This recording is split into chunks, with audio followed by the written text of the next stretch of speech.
आज ब्लॉग टी स्टार्ट करुच्ची डिनर प्रिपरेशन रो। तो मु आज डिनर रे बनाऊली सोयाबीन आलू फ्राइड भजा, ताहा भी बिना पियाज रसुण रो।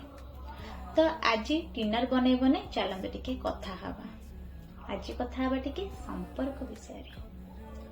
तो आगरू घर को जी भी आत्मीय सज्जन मैंने आसते तांको आमे कदली पत्र खाइबा दौले।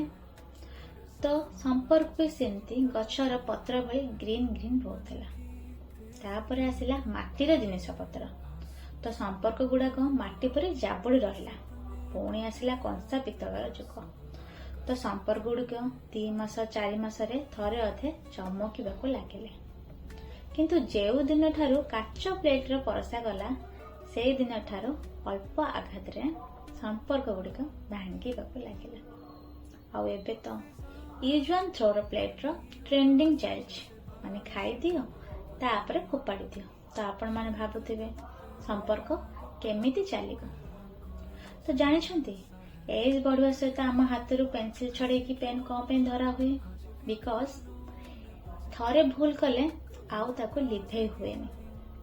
संपर्क केबे भी दूरत्व शेष हुएनी। संपर्क शेष हुए केवल अहंकार, असमान, स्वार्थपरता आउ विश्वासघातकता। तो संपर्क एमती ही किछि थाए।